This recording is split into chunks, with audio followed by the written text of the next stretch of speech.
I will call this a meeting to order. We'll have a roll call. Patrick Green, Scott Stevens. Present. Keith Sadowski. Here. Robert Bacamino. Here. Kelly Colegio. Here. Stephen Warner. Here. Cecil St. Pierre. Here. Motion to excuse Patrick. Support. All in favor, say aye. Aye. Motion passed unanimously. Adoption of the agenda. So moved. Support. Support. All in favor? Aye. Anyone opposed? Motion passed unanimously. Item number 4, Mr. Secretary. Item 4, discussion of the City of Warren's rental ordinance. Alex, up, I'll give you the floor. Thank you. Greg Fellowship, Rental Division. Basically, just give you an update or a little bit of background. I started in property maintenance division in 205. In 205, there was approximately 300 rentals, and it was only 1,100 vacant homes at the time. At that time, there was only one full-time rental inspector and one part-time rental inspector. Today, there are over 600 rentals, 6,000 rentals, and close to 5,000 vacant homes. And we still have one full-time inspector and one part-time inspector. That's just a little brief history. Suggestions that we can make while we're here is basically make all vacant, abandoned, foreclosed homes that are posted by the building department and health division to obtain city certification. What we mean by this is basically all vacant homes that are posted by the city would have to go through city certification. We need all 5, all trades, instead of just going into one inspector to the rental division and so forth, and not being totally qualified as the trades guys. These Act 54 inspectors, they go through mechanical, building, plumbing, electrical, zoning, and so forth. This way, I think that it's time now for try to bring these homes up to par. This should have been done 25, 30 years ago, basically. But as the city's getting a little bit older, the homes are getting a little bit older. These houses are 40, 50, 60, 70 years old. And the majority of the time they've been neglected a little bit. It's not just the rentals or the vacant homes, some of the older neighborhoods, the houses have been neglected. So basically, we have a sweep program to go into the cities and address those issues. But today we're here for rentals. So another recommendation that we have is, like I said, make all new rentals that are coming into the city go through city certification instead of just a rental application and having a rental inspector go out there. I think these homes that are old enough now, it should, and basically city certification, all as you guys adopted the 206, adopted the International Property Maintenance Code and 206, and that's just the minimum basic code. I think. I mean, all these houses, all the houses that are vacant and Warren should go through city certification. So you got to start bringing these houses back up to the basic minimum code. We're not asking them to go do any elaborate work or nothing, but besides, all vacant homes and rentals should be city certified. Another thing for the ordinance where we can use assistance from the council. Basically, right now, when the rental inspector goes out there and does a rental inspection, finds 3, 4, 5, 6 items that need to be corrected or violations, the code, the rental ordinance says they got 60 days to make corrections. I think, most of these have a background of building rental companies guys do. I think 60 days is too long. See what happens. They'll wait for 60 days, 55 days, 60 to start making the corrections, ask for more time, and so forth. And then it just compounds, 60 days compounds into 90 compounds until 120 and so forth. So I think that should be changed up to a basic, up to 30 days with the discretion of the code official, the inspector. So if you see something wrong with this plumbing problem or minor mechanical problem, you give them a warning notice. Basically, you got 10 days to fix this, 5 days to fix this. Or for 30 days, we'll give you 30. With the discretion, if it's the code official, if they need more time than 30 days, just like the ordinance states now. Basically, you can, with the discretion of the code official, you can give them more time. But I think 60 days is too long. So a lot of these guys now, they know how to work the system, and they'll wait 55 days before they get it done, and so forth. I think we should put them underneath fire a little bit. Let's get these things done. It's good for the tenant. It's a health and safety welfare issue. They need more time. Basically, we'll give them more time. So I think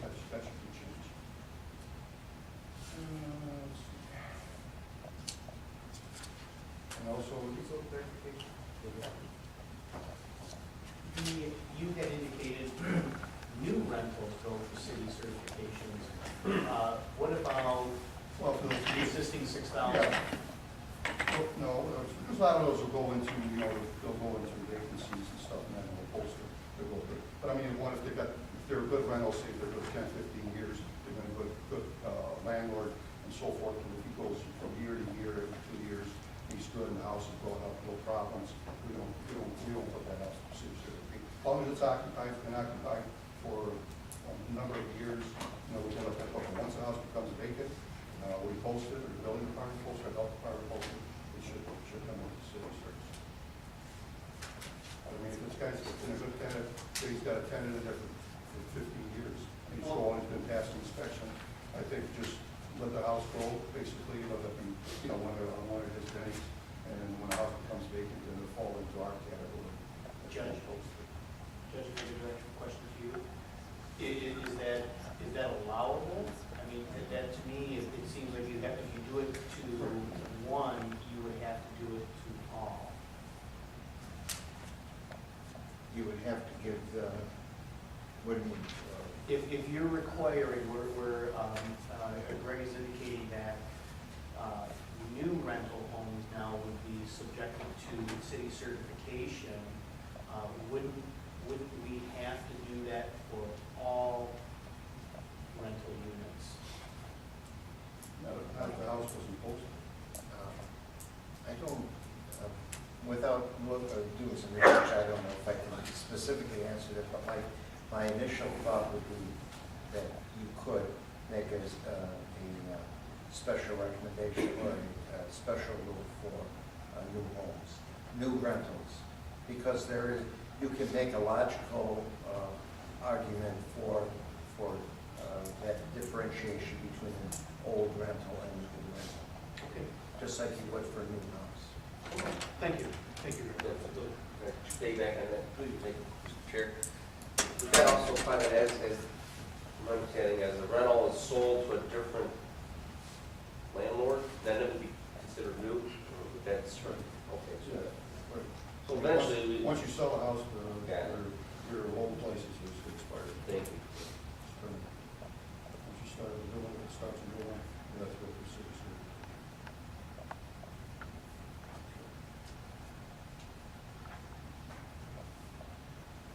And also right now, basically through the city certification process in our ordinance, basically permits the way these landlords and these homeowners are doing.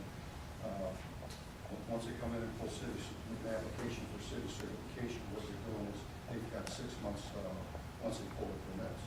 So basically what they're doing is coming for an application for city certification, and they wait 6 months, and if they get a permit, say for plumbing or heating, zoning, basically, they'll do is wait the 5 months, 5.5 months, pull the plumbing permit, work on that. They got, under the state code, they have to do that 6 months. So what they'll do is pull their plumbing permit, wait till 5.5 months, 6 months. I mean, the guys, 6 months from the time they pull the permit, they've got 6 months to make the correction under this state statute. from the time they get the permit. Correct. So what they'll do is they'll take their time out there, and I'm talking about the landlords that are using the system. A lot, 60, 70, 80% of the landlords are good. It's just that 20, 30% that we deal with all the time, they have problems, and they know how to work the system, basically. And they'll take their plumbing permit, take their 6 months to fix it, then they'll pull their electrical permit, take another 6 months to fix that. So what we recommend is basically, once they apply for city certification, you have 30 days to pull all your permits. We'll have their inspection and all the code officials will go out there, make their inspection, whatever they need. You have 30 days to, from the time of application, to pull all your permits, all that are needed. So this way, we'll have all their permits. They have to get all their work done in a 6-month period instead of stretching 6 months, 6 months. Sometimes we have people going there almost on 2 years before they got a rental license. House is occupied, but technically the way they're doing it, they beat the system. That's what's happening. So we recommend, I think we could do that under a policy change through the department. I don't think it doesn't have to post and everything. It could be a policy change to get together with the attorney's office, but I think what we can do is recommend that all permits have to be pulled within 30 days, and then do the state code bill after 6 months to do the correction, but they have to make all corrections within the 6 months.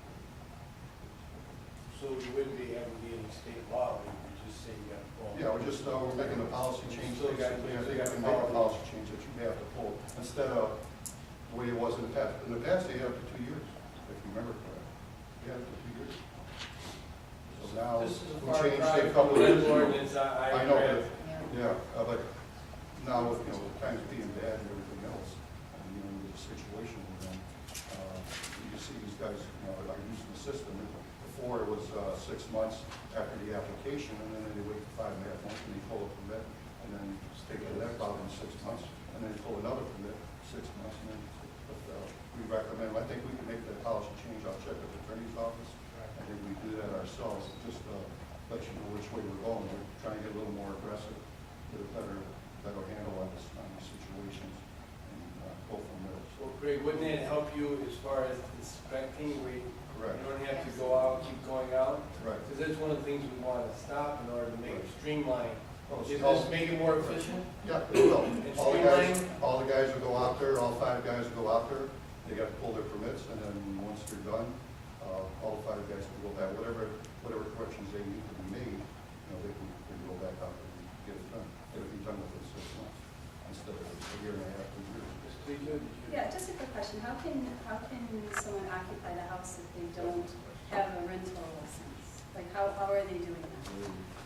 Really, there's no way to stop them. They do that, they go in there, and we have to catch them. Once we catch them, basically what we do is they show a violation. We'll give them a notice, you have to pull city search and so forth, and apply for the license. If they don't, we write them a ticket, and that's another thing we have to work on is ordinance for the courts. Basically, there's not enough teeth in it. Because when you write them a ticket, they don't show up, and basically what happens, so they find their $265, $250 around the court file. So less It than goes to they the make state. just running it Takes out. 6 months to a year to go to the state.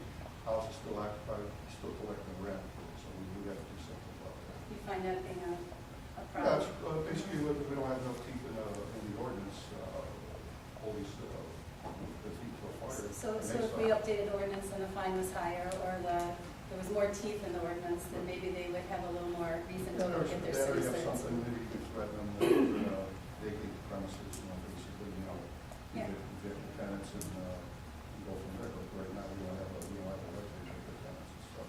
And I know there's, you know, due process there, because, you know, some people are having hard times, that, you know, these 20-30% of these landlords that aren't, you know, cooperating, trying to be consistent, we have to do something, you know, for that.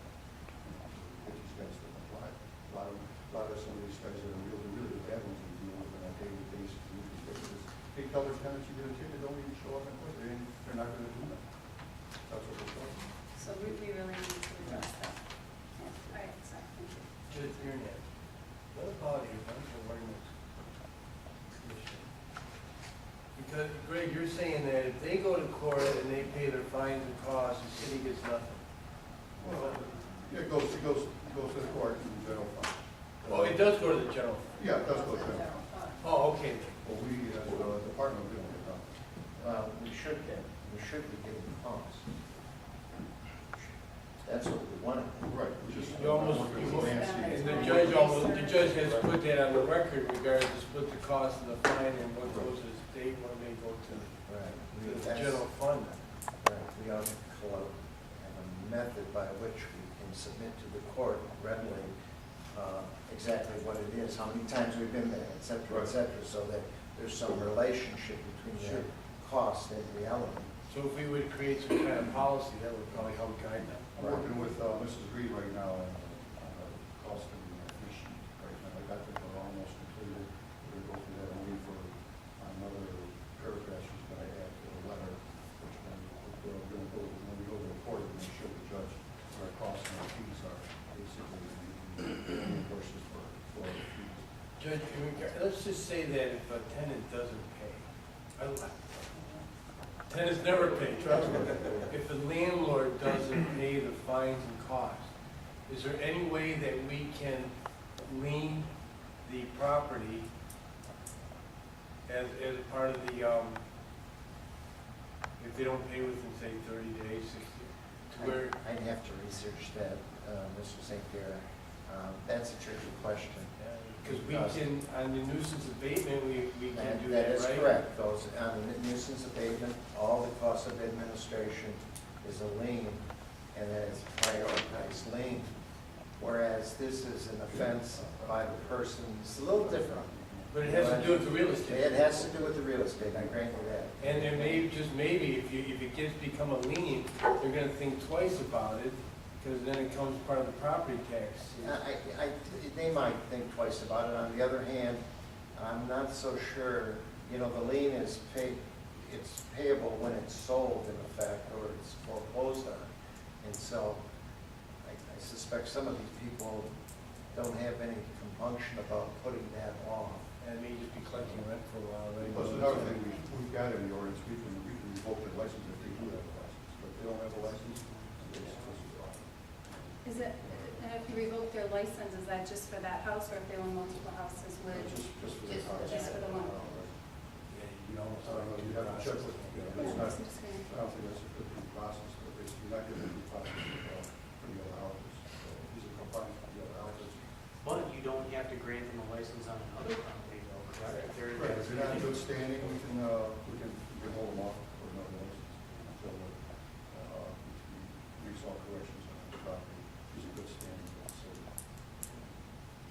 Through the chair, Mr. Spearhead, so we couldn't levy any fines out of their tax base, or on their tax. I didn't say that. I think that's problematical. We could check that out. It would be another tool to be some leverage, but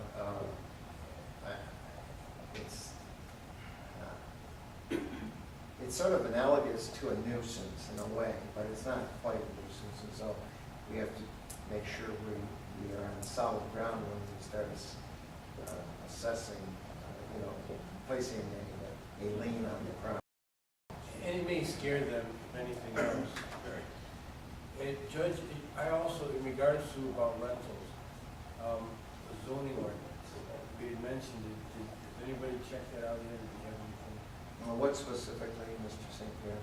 You said you researched it, we brought it up at one of the council meetings about zoning rentals. Can you zone them rentals out of existence in certain neighborhoods? I've heard of this somewhere. I don't have the answer for you on that. Okay, could you check on that and then doing this as far as the, maybe putting it as a lien as well? Is that okay with council? Yeah, that is exactly what I was going to do. Thank you. Do we have any way to know what the turnover rate is in these, 6,000 rentals? I mean, how many times this one, because there could be every other month somebody new in that house, right? Well, basically, we came up with a landlord-tenant form that the landlord has to, supposed to be on good faith, he's supposed to, every time he changes tenants, he's supposed to fill out that form. But we don't necessarily know that that's happening. Correct. Are you saying it? Yeah, more and more of them are turning them in. When I send out a renewal letter every 2 years, we send out the application, the inspection list, and the landlord tenant list. Some of these landlords have had tenants for 15 years, the same tenant. Other ones, they destroy the homes and move on, and, Right. So it's. Case by case. Case by case.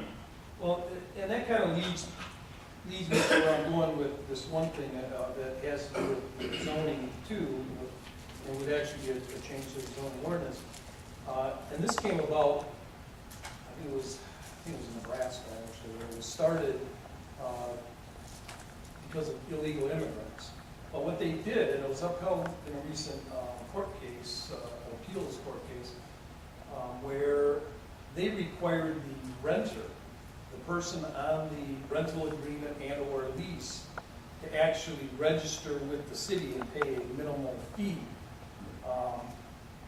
It's well documented that in rental areas, high rental areas, you have more incidents of crime, fires, and different things. And I think that if we had this rental fee, it would be, now when you said, excuse me, it would help offset those costs of maintaining health, safety, and welfare. Let me go to those 6,000 rentals. Those are houses, or those include apartments too? Just houses. Just houses. We have 75 rental apartment towns. 75. 72 to 75 towns. And there's, what, 100 to 300 units, whatever? Some have a couple hundred, some have a couple thousand, some have just 5 or 10. Multi-family units is 3 or more. We have several of those.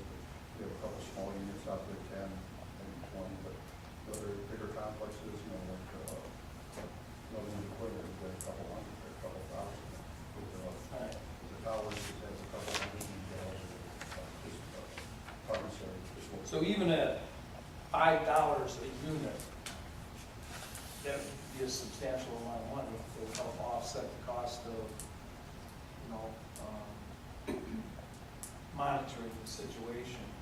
Yeah, that was my number 4. It's going to be, I was going to call it an occupancy license. Yeah. Basically, with our landlord-tenant form, we can, you know, put plenty of room on there, we can add to it, so make all tenants obtain an occupancy, which is granted, which costs $10 figure, $5 or $10, whatever you guys come up with.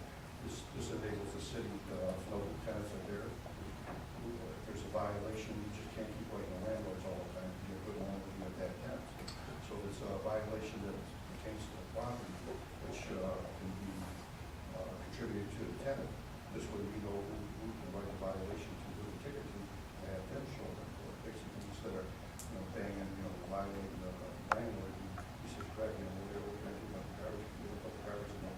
If we don't know what it is, we like the ordinance, ordinance says landlord/tenant, so you can write one or both of them.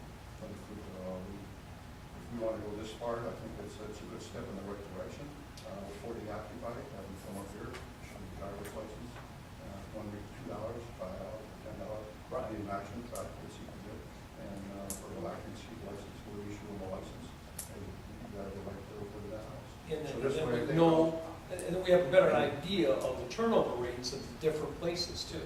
And I think this would always, this what the president says, you know, some of these houses that can be damaged and so forth. You got their information and stuff, and they know you got their information. I think they're gonna be less likely to create damage, chaos into their houses if they leave, before they leave it. We smash the walls into the holes and then they rip down the fixtures, they steal the cabinets. If you got their information and you're leaving, you know, there might be a police report made, landlord, you know, it's got somebody to go after them. The city's got their information, so they can be probably do less damage. But Peter, I mean. And if they have any benchmarks out, they'd be less likely to. Exactly. Well, the city has, you know, we have. Keep out of the city. One of the other things that I was looking at, as far as, this would be a zoning thing too, would be the number of rentals within, say, 700 feet of each other, whatever. What are your thoughts on that? And I think that's a big rule like that. If you go to section 34, I can tell you right now, out of those 6,000, I think we got 1,500 rentals. And one-fourth of my rentals is in section 34. And they'd be grandfathered. By the grandfather, then section 33 and 27, that's, you would have, those 3 sections, you have over 3,000. What about, we can zone in different areas. Okay. We don't have to zone in that area. No. Or even if you still had the ones that were grandfathered in, there would be no new rentals in that area. You know what I'm saying? So oversaturation would, you know, I mean, even though it's already taken place, you wouldn't get any more of it. Can you, this may be, I'm sorry. Well, I just said one other thing, and I wanted to get your take on this, and this goes to the Shar House also. And I think, Judge, I sent you some information on this. If by way of zoning, we limit the number of individuals on parole or probation that may reside in an individual residence. Maybe you do it for zoning. No,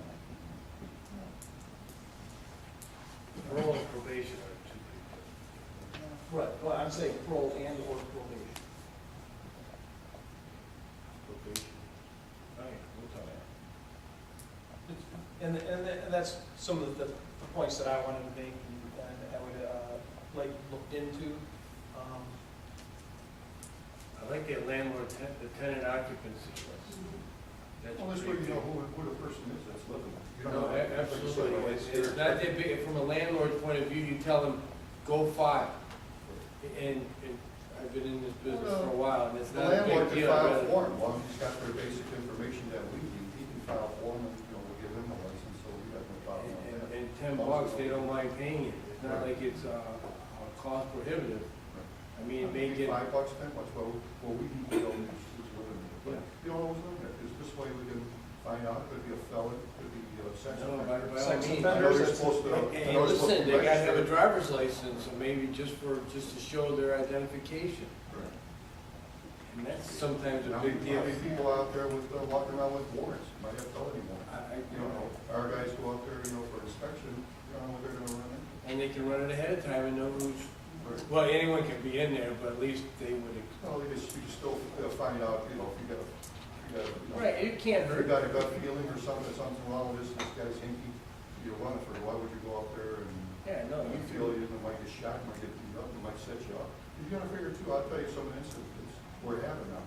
These guys go in there, it's supposed to be just a mom and a daughter, you know, living there, and there's five adults there, just sitting, what you want, what do you get for it?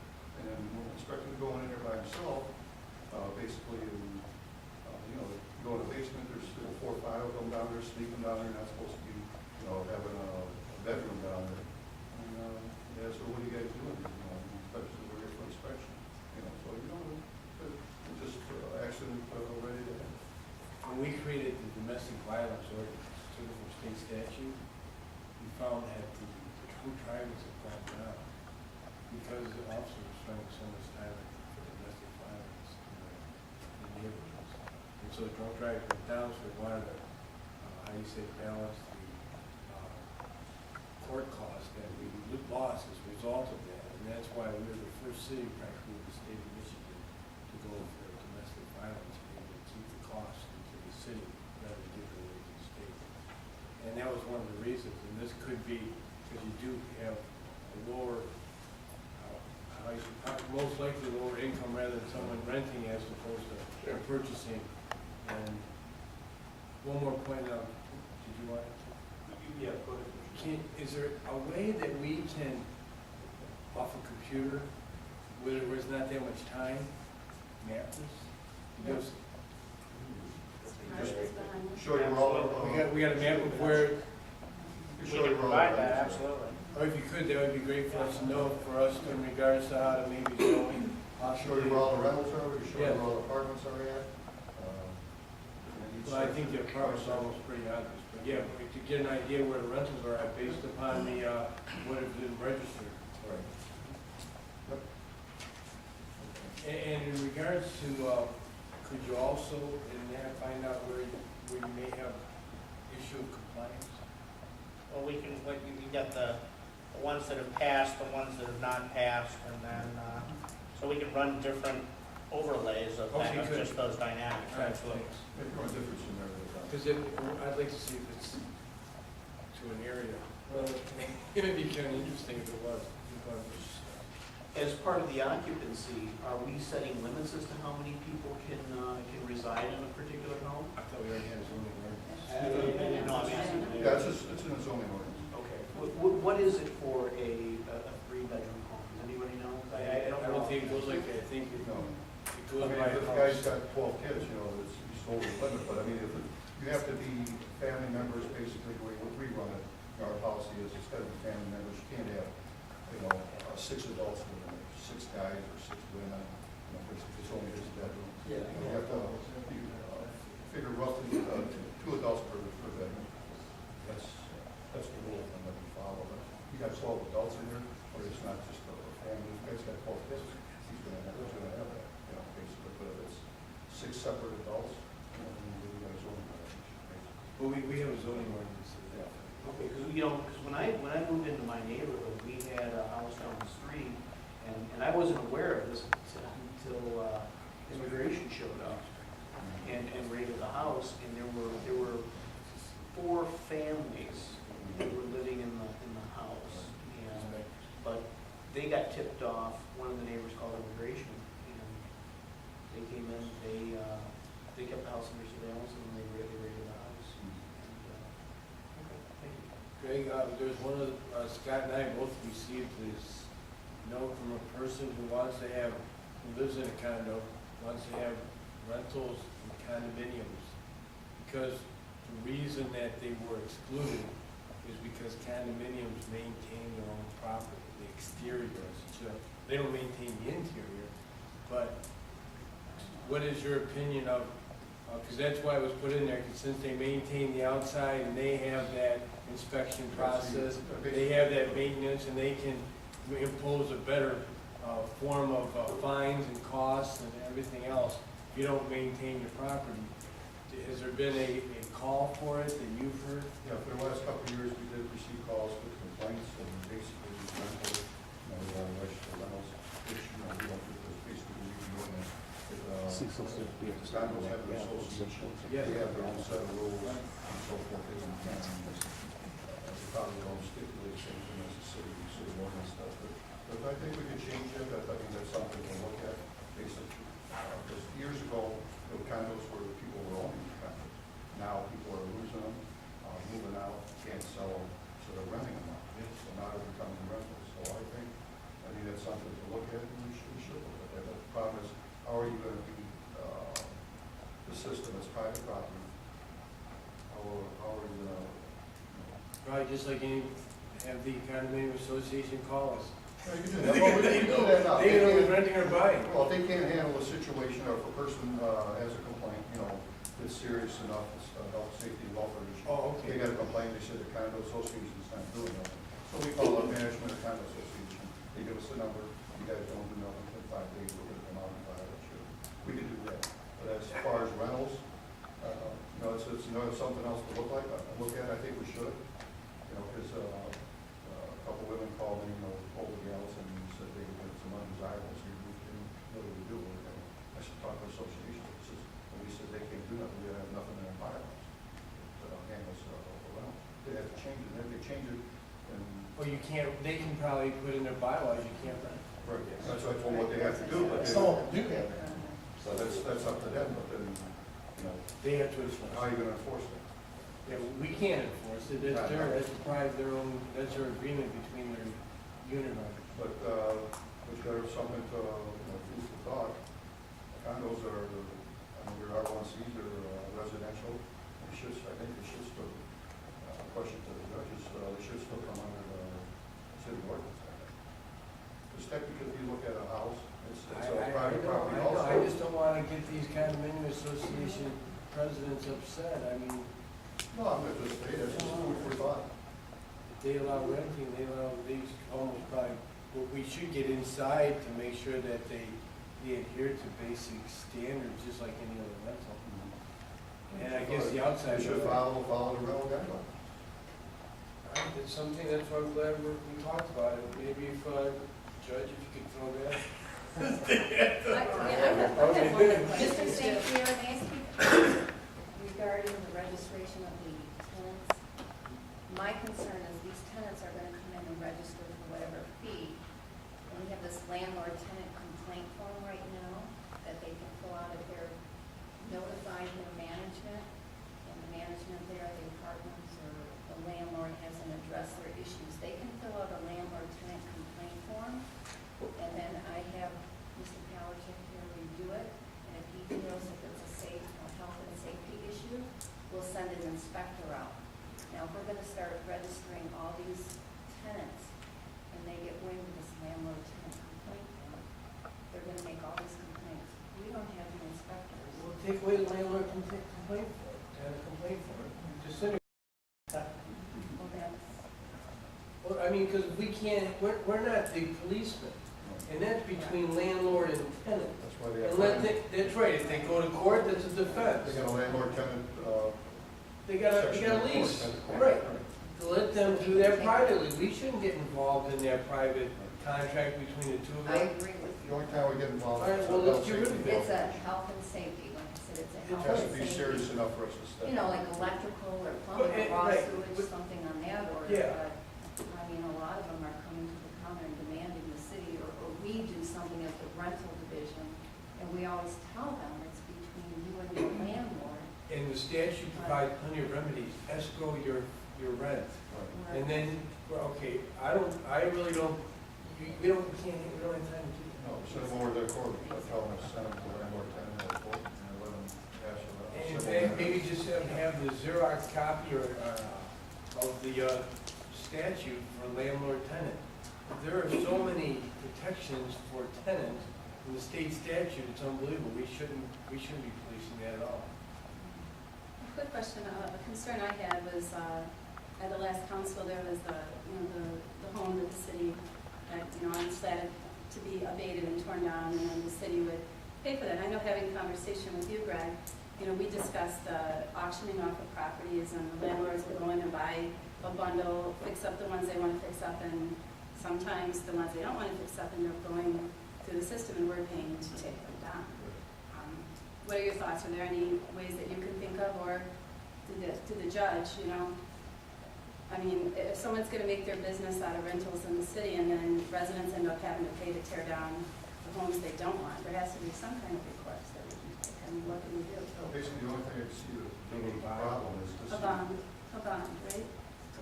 Well, could be a bond, basically, what I can see is, somebody's gonna have to go up and talk to Mr. Wabi, basically, we put liens on these properties.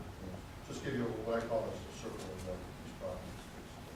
Guy will come, go to the county, buy 200 properties. We got people that are doing it. They'll go in there and cherry pick what they want. They'll go in and maybe take 50, 60, 100 of them, fix them up, sell whatever they get, fix them up and rent them out. And the other 100 just stays in limbo. They'll have good faith for a while, they'll take care of them. The next 2 years, here we are, we already took care of those properties. Our liens got waived at the county level. Once they purchase these properties, they're free and clear. We have to waive all our fees. Now it's called a circle of life. Taking care of this other 100 properties for another year or two, so it's back on the tax rolls, and it goes back to the county, and use our liens. So basically, we own the No, property. that's a state legislature, because once they go through the property tax foreclosure, they clear all liens. And that's really, it's not for Mr. Wabi to I can change. see clear the liens, but when they auction them off, only they leave our fees on there. They can't, it's by state statute, you wipe it out. Even on a foreclosure, you wipe out. It's a state statute that requires them to clear the lien once it gets foreclosed on that. So it's more of a, for the state legislature to do that. So my question was, if the landlord is in, default to the city, or let's say landlords don't pay water bills. I think there's quite a few, and in the city, we have a cost, and they're in default to the city. Can we stop them from getting any future licenses until they pay that? Or can we revoke the licenses they already have with the city? Or can you, like to the city attorney's office, can you take away any license they have at the city if they're in default to the city? Well, and for sure, you don't have to issue them a new license, Right, or renew their license. or renew their license. I At think least that's- you talk about the water bill. Oh, water bills, unpaid, we have quite a few landlords that have unpaid water Unpaid bills, water correct? bills. Yes. Council Wilkowski will address that in the next council. Right, and then as well as, That's some but interesting stuff. if we're tearing down landlord houses, and this landlord is buying bundles, and he's gonna do all this great work, but we're having to tear down his garbage house, that's what I would call it, and that's a city, I'm paying for it, you're paying for it, then, hold back his license until he pays for it. That's what I'd like to see us put in place. Or maybe We we should can have put a to- lien on another house. Or if they put a bond up in front, can you get the money out of a bond? And then it would Detroit- stop on that, yeah. Detroit Edison will hit you on other properties now. If they can do it with that utility, why can't we do it? Right. If they're gonna be in the city, and maybe, Jerry.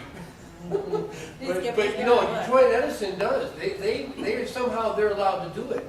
If you don't pay your electricity on house A, I'm gonna hit you on house B. I'm gonna turn you off until you pay me And so if Detroit Edison can somehow pull it off, why can't we do it? They're doing it on a utility, we should be able to do it at least on water. They can do it on utility, why can't we? And then we're maybe think about doing in regards to these nuisance abatements, that they can go to another piece of property if they intend to, try to walk away from it, and we stick it to another property. See, a resident, we shouldn't have to pay for that. The city shouldn't have to pay for that. And that's the circle of life. That's that circle of life. It's that paying the water bills and paying for the abatements, and the good landlords get a bad rap because the bad landlords are over here and people go, oh, well, that's that property, and you know, it's not good. We need to find a way to stop that, and we do need to talk to Mr. Wadley and find a way to stop auctioning off all the properties in large bundles. I mean, our city, we went from what? You said 300 to 6,000, or is that 3,000 to 6,000? Maybe you. 3,000 to 6,000. We doubled. You know, we've got to find a way to slow. We got to find a way to slow that down. Yeah, they're just auctioning it off and like it's nothing, and you know, it's a concern. Are the vacant home, what causes the vacant homes? Can we tell if it's foreclosures, tax sales, mortgage foreclosure, tax foreclosures? Do we have that information? Yes, we do. Can we provide, and can we get an idea where these homes are as well? Are they registered to a point to where? We have a rental registration, but we also have the BSNA system allows us all transactions that have happened on the title, whether they were sheriff's deeds or were whatever kind of transactions. Gee, that's valuable information. I agree. Can you provide that for us? Yeah, but the question is, how do you want to pull it? Do you want to pull it by the registered rentals or the non-registered rentals, and then what was the history of them, or what was the most recent transaction? Do it both ways if you could, that if it's not that high. And keep in mind, if you have a list on your own, that you can look the address up right now and see what the transaction history on any property in the city is. If there's any, I'd like to see maybe where there's a history of mortgage foreclosures in a certain area. Oh, Or a absolutely. history of tax foreclosures in a certain area. And, you know, Yeah, everybody can know in their districts Well, possibly The what. way we've been pulling them is by sheriff's deeds, 1 and 2. And one means that it went to foreclosure, the other one means that it was actually consummated, I believe. And we have a methodology to do that. We have the information in there. I mean, every transaction is tracked. So if you want to say, I want to see all the sheriff's, the second deeds, which usually indicates that it actually went, it is a foreclosure, we can do that. We can give you the concentrations of all those. Yeah, to get an Yeah, idea you where can we can get- see it. absolutely. Okay. And one last thought, I And know. of course, where all the rentals are. Yeah, Yep. I know that you go every year and do your inspections, every 2 years. And there was that one house that we had talked about, and you said it was hard to go back in because it wasn't due for its inspection until every 2 years, right? That's where we're at, but basically. But it can be complaint driven, like can inspections be complaint We can send driven? property maintenance out there to take care Right. of that. In fact, we did send property maintenance out there, we did give them, Yeah, good. we did give them a warning. to take Right, but care of inside, that. as far as inside the house, Inside. can you go inside the house if it's not complaint driven? Can we change the Well, ordinance if it's to a make if it's complaint complaint driven, driven? safety and welfare issue, yes. We can go. Okay, and then, The tenant's willing, come in, make a written statement. Right. If it's health safety issue, then we'll go in and take a look. right, and city certs, aren't those like in place to keep safety, right? Yep. So if someone's living in a house and the city certs aren't correct, then they're actually living kind of technically unsafe. That's basically we're going there with the written complaint, health safety, we're going there with property maintenance ordinance, the international property maintenance ordinance, we can issue violations. Is there anything we could do to tighten that up for you to make it quicker and, you know, give it more teeth where the landlord, if he's living? Okay, yeah. Because I don't want people living in it, continue living in it, if they're just gonna mess around with getting their certification. I'd rather them just pull them out and evict them. Heaven knows, obviously, there's other rental places they can, you know, they can get it, and then that landlord loses his money. Because if our fine is less than the money he's making, he's not gonna fix it. I almost feel like we're very big on this. We always had this history of this stuff. The whole point behind the rental ordinance at the time was because we were inspecting the homes and basically making somebody rebuild. And people were walking away. We didn't want people walking away from homes. And that's why we adopted Wyandotte and had a little hybrid, this is what I put together. It was was tough to pass this many, many years ago. We were the first one in Macomb County, practically in southeastern Michigan, other than for a few places. And then Les Johnson says, let's put the maintenance code rather than just some basic safety measures, you know, that we had. And lo and behold, here come we're right back to code again. Now, the point is, we want people to, so these homes don't get abated, in a sense, and somehow, where's the delicate balance? I don't know. But this is a very serious issue to where we want to inherit these homes and have to tear them down and have vacant lots? Or is there some way that we can encourage them to fix them and have them maintained to where we, you know, solidify our property tax base? Because if you have a vacant piece of property, that maybe gets you 2,000 in the SEV. You have a house that maybe gets you up to 20,000. So you got to get tenfold, you increase your tax base. And seeing the number, you do this on 3,000 pieces of property, now you're talking some money. So that's where you have to draw this balance. And I guess. But on the other hand, too, there's crime. You know, there is a certain, I'd be interested to see the crime statistics in the areas where, you know, there's a large amount of rentals. And we as have well. that too. If you wouldn't mind, that would help, and EMS runs as well. As You know, far as just the for curiosity, community, we yeah. also have to then make these homes where people want to buy them and create some type of commerce to where it becomes more, I say, valuable to someone to purchase than to rent. That's where the balance comes in. I agree that Because we don't want tenants, you want people owning homes. And I guess we make this more onerous, I'm afraid people are gonna possibly walk away from homes rather than even buy them. We want them to be owned by residents rather than by tenants. That's why Right. Councilwoman Leach, these block grants and stuff, what we should do is take it by block by block, and see what's fixable in those areas. Use the block grant money to fix these homes up, basically, and sue these banks, and charge the banks if they don't want to do it, you know, let's do it, and let's fix some of these up, go by block by block. Some of these homes are fixable, but you gotta do it now, you know, wait a year or two, and these homes start decaying and so forth. Yeah, it doesn't take You long. start fixing up a little bit, people see that, the neighborhood see that you're fixing it up, people that live in the residence, they might start fixing their homes up too. So it's gotta get a fever going, have it catch on, and things go from there. It's a tough balance. Ms. Collegio brought up a good point, and it is a concern. Mr. St. Pierre stated that, you know, we want to have this tax base, and ultimately, that's what we want. You know, and if we're going to have landlords in the city, we want them to be good landlords that maintain their property, and they get one tenant in there, and the tenant stays forever. You know, that's ultimately, I think, what we'd be looking for. When we have a tax base, and the people have a good place to live, and the landlord has an income coming in, he's making a living. That's not necessarily the case. Ms. Collegio brought up the point where we've got these individuals, investors buy these units, and then they cherry pick what they want, and then the rest we pay to tear down. Now, I know this is the idea that I have, and this is done at the state. As a builder, I not only pay my license every year, but there's a fund that exists that if the builder walks away and doesn't pay somebody that worked for him, those people get paid out of this fund. Yeah. Why don't we have these tenants, or these renters, or not renters, but landlords, pay into this fund, and when it gets below us, you know, and we use that money to tear down the houses, if they have to be torn down, and when it gets below a certain amount, they all chip in again. But you can't, a fee. you know, you almost have to get a state, maybe a state fund. There's a homeowners, what's it called, the Yeah. homeowners. But that is the idea, just as you stated, that idea. However, that fund is defunct.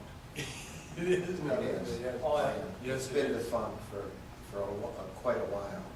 In fact, I was asked to supervise the fund as a receiver, basically, as a judge, because, and take over, I don't know, it's 20 or so counties, because what happened is the fund was predicated upon the amount of starts home starts and Yeah. things like that. Of course, it went to nil, and everyone was drawing off the funds, so it's, so that's not to say your idea. But could we do that in the city for the demo of these rentals that have to come down? Well, that would be something that I think you ought to look at. But that may be difficult, a more difficult thing for us to tackle. Because we Too are much to creating. manage, you think? Yeah, right. Maybe that comes back to the bond. If the landlord owns more than 15 or 10 or 15, 20 houses, can we force him to put up a bond? That way, if ever it came through and he bought more properties and we had to take one down, we could just take it out of that. Can we force a bond? I mean, Well, that's why I said a bond. smiling at me. No, that's why I said the bond, it's not a bad idea, Yeah. because we know approximately how much it's gonna cost to tear down a home. And if you put up a bond, it's not easy to get a bond, you have to have sometimes decent credit, you can't be a criminal, and Yeah. those kind of things, so it's not everybody can get a bond. You may, but then again, you may limit your landlords, and then you may have a lot of empty homes, period. It's a balance, I don't know. I don't know That's if I where want we, a criminal landlord anyway, so that's, I know, but some people may have bad credit for no reason at all, and they I'm can't, just kidding. yeah, but that's where there's a risk, that's a capitalistic aspect. But we have a problem. I think we have a problem, and it comes with that bundling of our properties. And then it comes to how we're handling when they buy a large portion of the bundling of our properties. And they walk away from And the they walk bad away stuff from the and bad take the good stuff. And so that neighborhood that sits next to that, how long does it take to go through the abatement process, would you say, when that happens? A year. So a neighborhood has to sit next to that for a year before it's taken down. Why don't some of us go talk to Wadley and say, what's up? Yeah, I would love a meeting with Lovely. I think that would be excellent. Yes, I think that would be The amount of excellent. man hours that go into it over that year or two is just. Yeah, there's a lot of paperwork. And you hear a lot of stuff, You do yeah. Final research and everything else that costs a lot of money, a lot of work. And then while you're doing the research, like now you see the banks change and stuff. Yeah. So if we had, Or the When they sell it for guy $50 gets- and. The guy gets smart, he sells it to his buddy, you sell it to, Yeah. Arco, you sell it, and all of a sudden, it We're goes all back to square one. And then he says, I'm gonna fix it up, and then he gets 6 months to a year to fix it up. And then here we go again, we put a new system in, he can go and sell it. Or it starts over. so now if we inspected yearly instead of every 2 years, you said that would be hard for your department? We don't have the manpower. But the funds that we would generate from that wouldn't pay for more manpower to do everything? You know, If it was slotted just for that? basically, you're not gonna be able to charge them the same thing you charge for a tree. Because, the president said, there's a lot of these guys that walk away. And we don't have manpower. 2 years of work, you You do usually 6,000, to do over 6,000 rentals, you can't do it with 2 guys. And after driving around certain parts of the city, maybe I'm just like, maybe it's just me, but No, it's a I two-year- just don't want to two-year make it so program. easy for everybody to Two-year be a program's landlord in the good. city, it's It's just gotta not a be- goal. We just gotta Yeah. tweak up what we've got here, tweak it and make it more aggressive, and gotta be more. You know what, maybe by rent rental, it will be, not too many people want to be making this. This is a tough, we have a tough ordinance. No, We're I one of don't the have a top problem with ordinances, and still, it's not stopping anybody. Times are so hard, we're living in times that I don't think A lot of anybody's these people prepared left the for. city, they're trying to, Yeah. they can't sell their properties, they moved out, they're trying to rent it, they rent it wherever they can, basically, And Greg, they're rookie landlords, and rookie they landlords don't make know, they don't know the mistakes. system, and they're. And because their tenants houses- take advantage of you in the middle. We have some nice houses in the north end, it's just very, we couldn't sell it, so we have to rent it out, they come in, we give them a license and stuff, I said, you should check on your tenants. Oh, no, they said they're good, hitting the last few weeks, and we got holes in the walls, things are, fans are pulling down, and it's a beautiful house. They probably got That's why $20,000. They gave us a down payment, That's why that and then they is a looked at great it for 6 idea. months, and didn't make a payment, we told them we got to go to court, we got another tenant, and try to get your money, or evict them, so I tried to evict the house, sold it. Oh, I get it. You got time for one more point? Yes. Okay, basically, the last one is, this comes under optional, something to think about, basically, just based upon our years of experience. When homes become vacant and posted by the city has the opportunity or has the option to shut off the water You charge a fee for this, and then you can charge a fee to turn the water back on. But this would alleviate frozen and broken water pipes, which cause severe damage to the structure, flooding throughout the house, which destroys the flooring, which destroys basically else. This, would shutting off the water, protects the fixtures, the carpeting, the furnace, the mechanical, and so forth. This would also alleviate squatters and undesirables occupying the house. So I don't know why we're not doing it, yeah, I don't know. because it's leans on the Just property. an option for thought, but that's the ordinance. Let's do it. And when, Tom's Polakowski's coming for the council, we'll just, I hope it's gonna be the next year. And this is something we. So, what I think they'll come up with, Address, he can do it. I think they get a monthly stipend for, vacant homes they collect, that's what goes onto their, basically onto their tax roll and so forth. That's the only problem I can foresee with that. But if you charge anywhere from $50 to $100 to turn it off, turn it on, you figure you got 5,000 homes, do the math. Hey, you'd be doing some landlords a favor by Right. turning Oh, it off absolutely. because your tenant's not Yeah. paying it, they're stuck with the water We bill, probably go. and they never even know. We probably go anywhere from 3 to 10 houses a month with broken pipes or water leaks. Some people go in and just leave the water running, so forth. Yeah, So, I mean, you're really doing everyone a And by the time we favor. get there and shut the water off, Mhm. the damage is already there, the water's running down the driveway, the basement's already full. Hey, your toilet, if the toilet's running, it's gonna cost you a lot of money.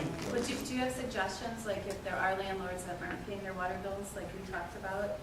Tom's we addressed can- that. Tom Polakowski's addressed Yeah, it. he'll address that, but like I say, if they're not paying Yeah, the but- water bills, if they're not in good standing, we can. But it has to do something with the license of the Oh, rental of okay. the water, They yeah, don't pay yeah. their If you're not gonna taxes. pay your bill, they go Don't hand pay in their hand, taxes, right? they don't pay their Yeah. water bill, they end up in a criminal offense, we can revoke the license. Okay. I can tell it's how two different things should go. If they don't pay their water, well, that's one thing, but if the house is vacant, you want to 0.5 here, have the authority to shut off and bill the landlord. Or the shut off. You could bill a landlord, or you can, or you That's can put a fine. lien on a Oh, property. yeah, I right. think under the water, You under do the water have- ordinance, you can yes. lean. We had Yes. an incident, Mr. McCutcheon took care of it. Toronto, we had a complaint that the house had squatters. I don't remember that. And people in there, the water was running, so hey, why not? They were there for 6 days. And Mr. Palachek called the Warren Police Department. He went down there and 2 men warrants, I think, on there. And the neighbors all are applauding because, the guy, actually the owner, the landlord of the house, wasn't even renting. He had just moved away because he went up to his cottage because he couldn't afford it anymore. He was thinking about renting it out somewhere down the road. And because he had shut it down and everything. How do you know? Unless you're inspecting it all the time, how do you know what's in Well, it? he's like he had a good neighbor. The neighbor saw someone they should have had, and that's your best defense in any area for crime, is good neighbors. But they called me, I called Greg, I called the police department, a perfect example. Had the water not been on, told me not to choose to squat there. The other thing about 0.5 like too is people start ripping out the pipes. I mean, the copper, scrappers or illegal scrappers, I should say, they're doing that. At least they won't have leaving the house, they steal the pipes, at least the water damage is minimal. So I'm Or really. take the pipes out of the second floor, they have a second floor, and at least through.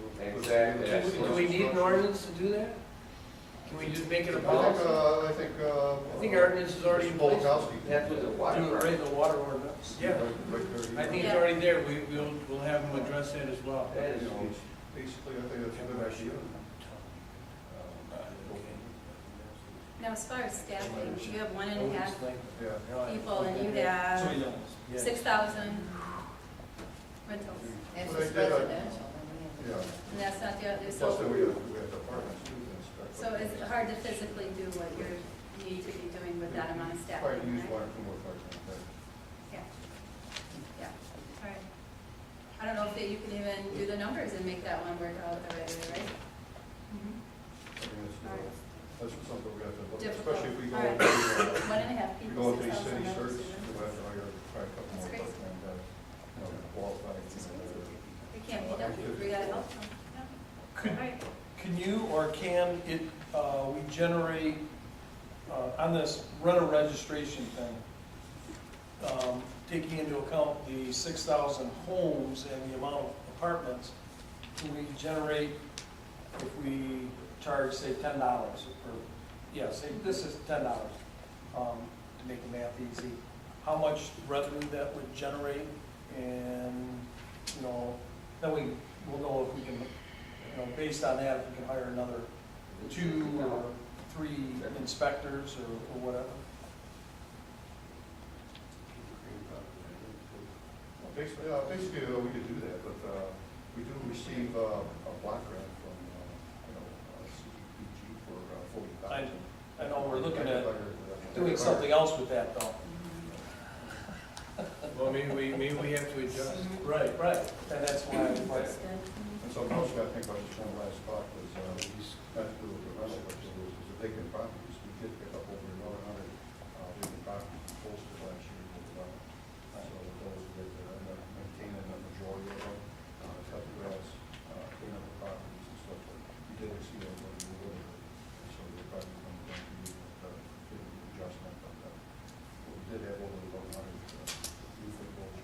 All those, all, Posted, that we found. yeah. That's not counting, we're still finding them on a daily basis. When you post them, is the water turned off? No, Can we make that, or when you post it, you should turn the water off? that's gonna come through this whole thing. I mean, boom, We got once no it's problem. posted, I mean, yes. We can turn it all over to him, and the money you're gonna generate from the fees, you can hire a guy part-time, so just turn off, Yeah. turn off and turn on. Because when you post, it's vacant, right? Right, correct. Boom, that water should go off. And what's good about it too? Period, I mean, that's a rule. What's good about it, these guys wanna rent them, or the banks wanna sell them, you have to look at it, you have to turn the water back on. So when you turn the water back on, maybe go get city certification, before you turn it on. Once you get before the application for city certification, the guy has to turn the water back on.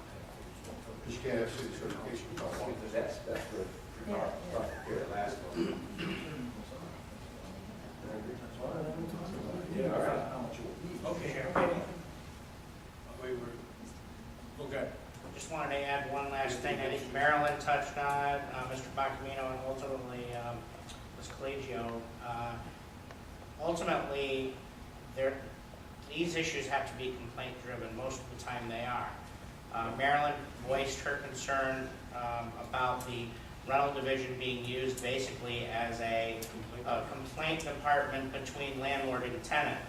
What we're talking about when we talk about complaints are specific issues like overcrowding of residents or utility issues that are not in compliance and all these other issues. And usually those are singular or multiple complaints at a particular location. We have, for the first time ever, a unified complaint tracking system for the whole city. We're training police officers on using it. Our code enforcement people are using it. Everyone is able to share. Residents can go online and make complaints. My point is this: if a police officer at 3 o'clock in the morning comes across an overcrowded residence, they now have a mechanism to not just say, well, that's not my job. My job is to enforce the law. They actually can put it through the system, and they're being trained on it about halfway through the police department, where they can let us know, and by the time our rental division or our code enforcement officers arrive for work in the morning, they'll know that there's an issue at this particular home, and indeed, they can enforce it. And I will tell you that our code enforcement people will go out and inspect a situation. Where they're somewhat powerless is in what they're able to do legally to follow up on that.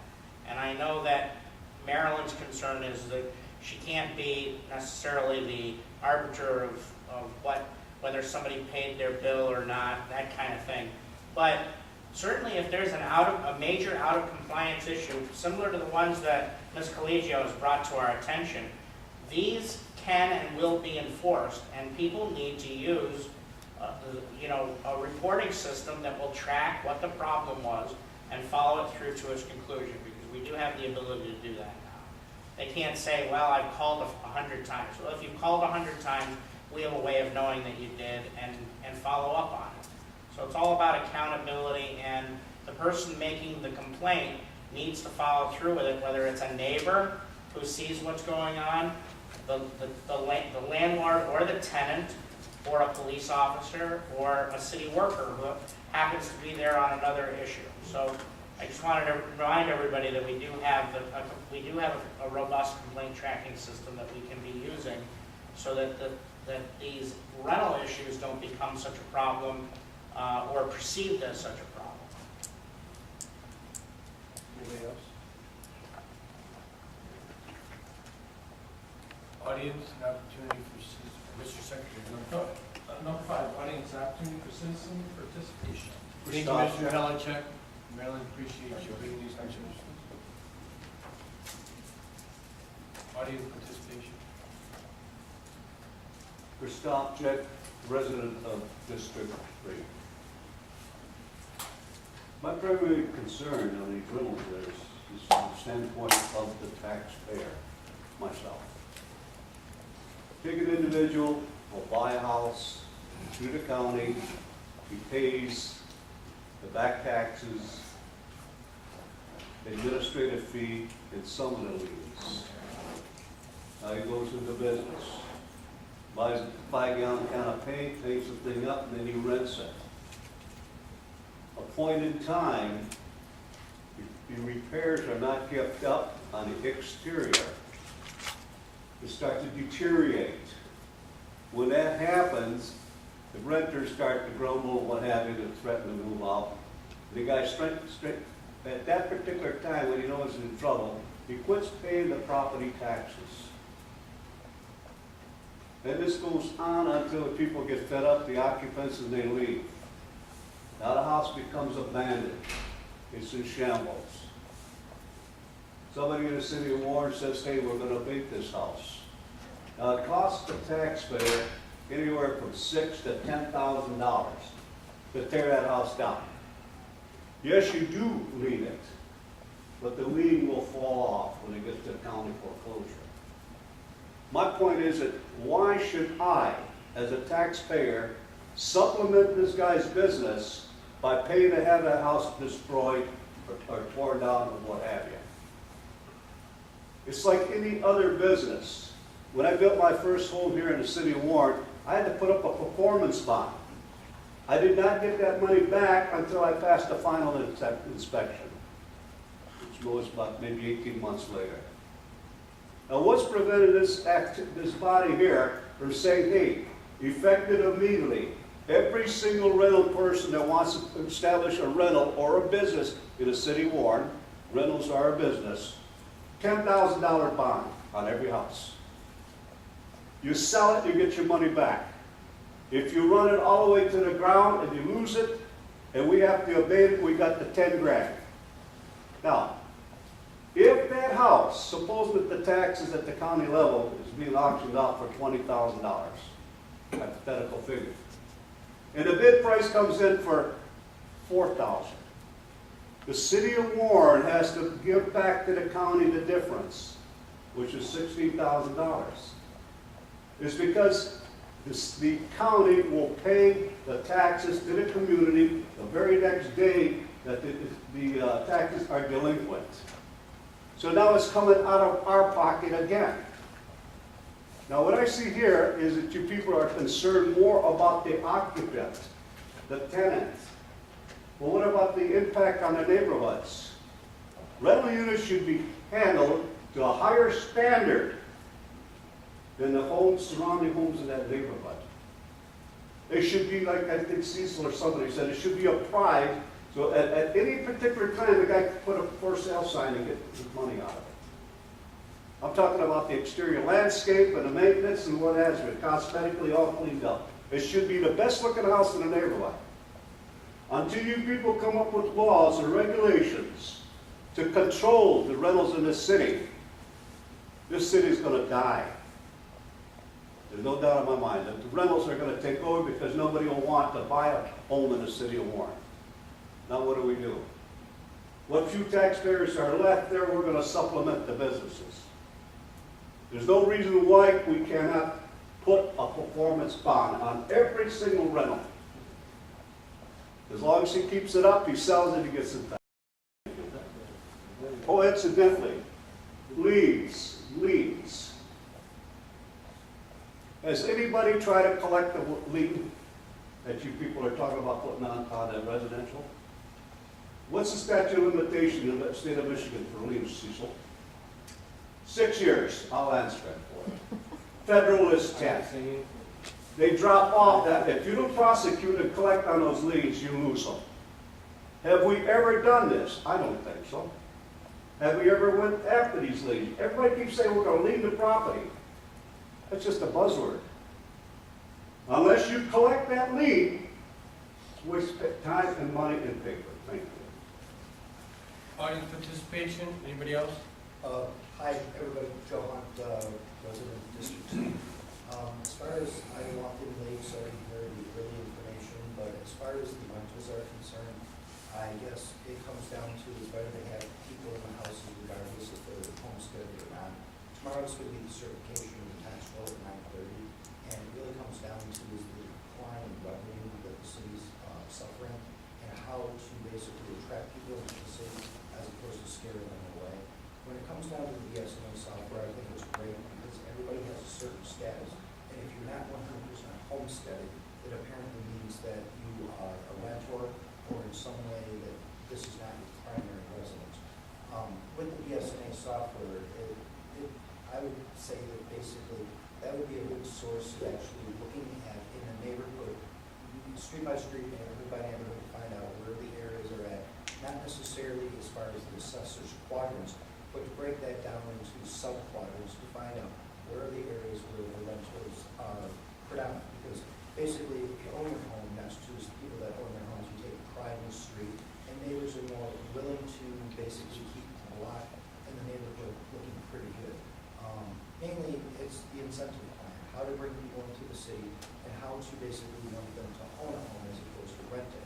With the tenant landlord laws, there's a lot of court cases that go through the 37th District Court. They post them on the wall, and in essence, the rental office is basically, listens to people complain, the landlord said this, the renter said this. But the idea is that these businesses, these home-based businesses that are rentals, is there any minimum clause that the people that do come into the city that they're forced to sign a year contract or at least month-to-month rentals? Because that's very transient in nature.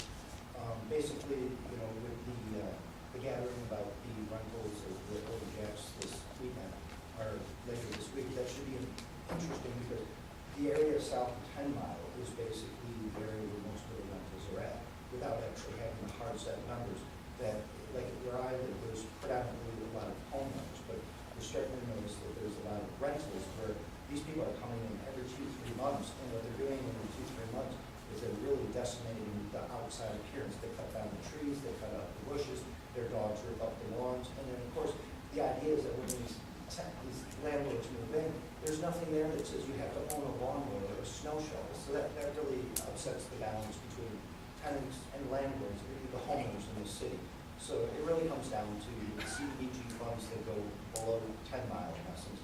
It really comes down to the incentive plan of how to bring people into the city. I'm sorry, I didn't hear you. No, Joe, we're gonna have Mr. Harley's gonna put together this,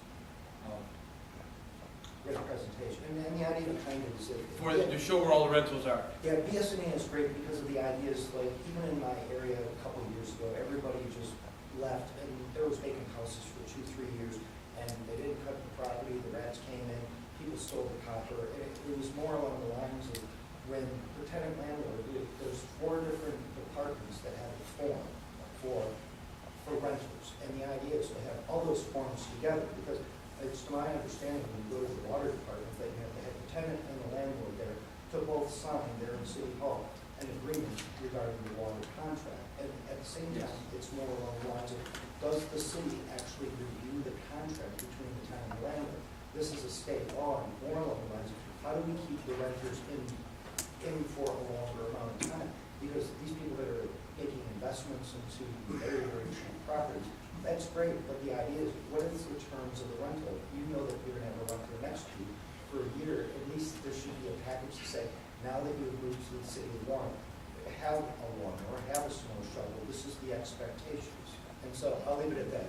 I look forward to this Friday Old Jacks because that will really give, I guess, a good feel of the people that have to suffer next to these slumlords and tenants that don't care about anything. Anybody, any further audience? Good evening, Tomasz, Bania, resident of District 2.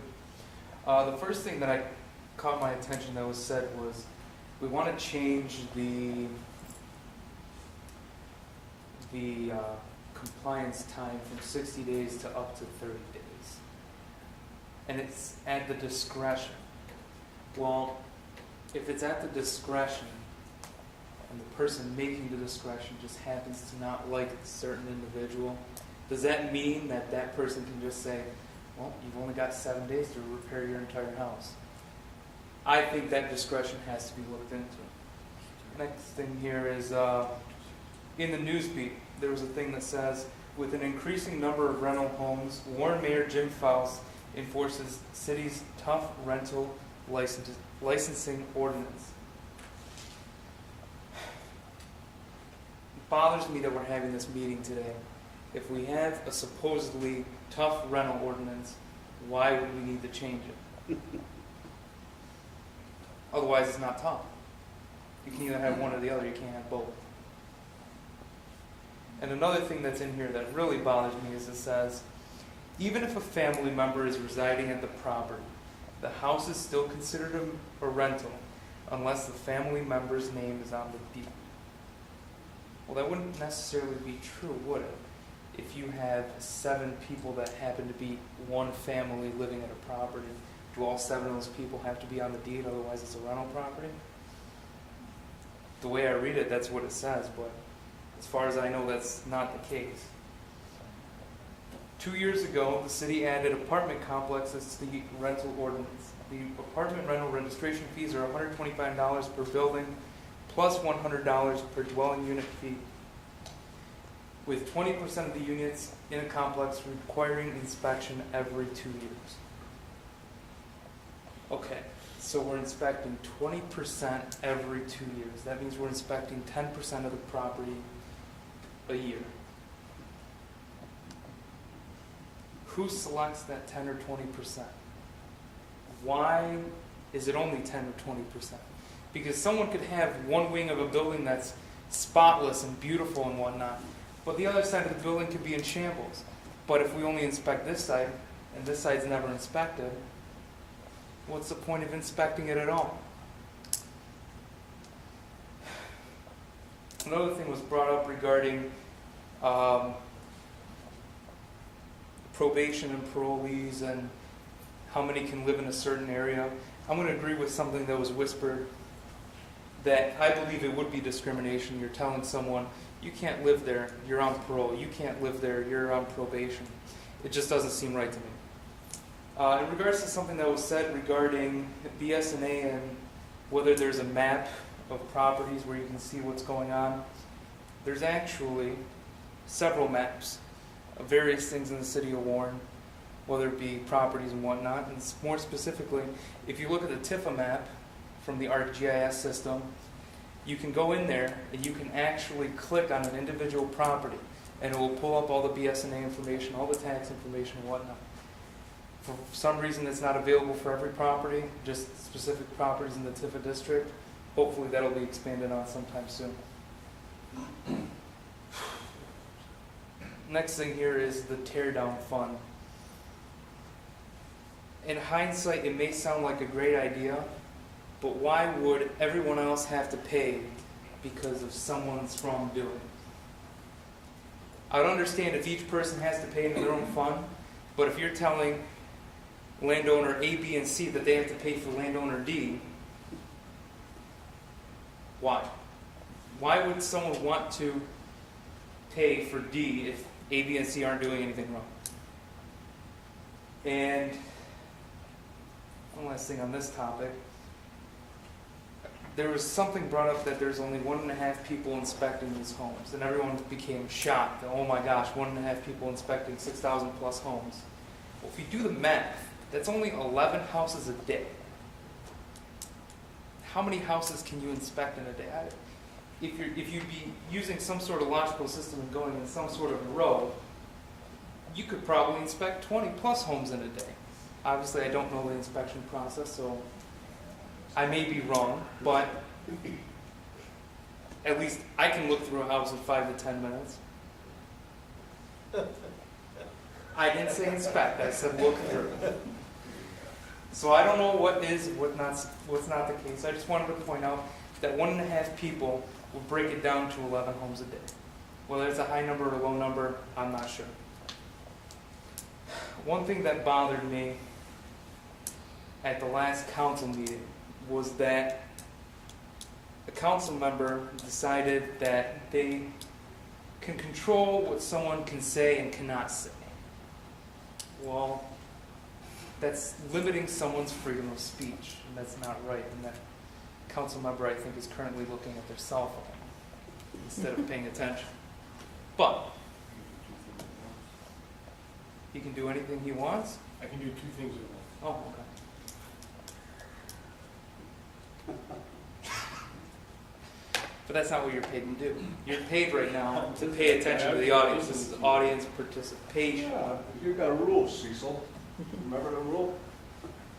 There are a few more things that I wanted to say, but I'm going to leave it at that tonight. Thank you very much. Anybody else, audience? Yes. Me and Mr. Hartley last year went to a SimCon meeting. There was 28 other cities and counties there.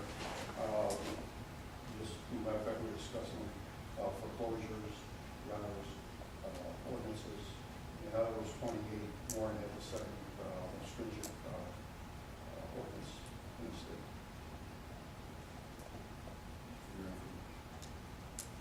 A lot of cities didn't have it. A lot of cities were just starting to adopt it. And they liked our program. And so we came over and got our ordinances.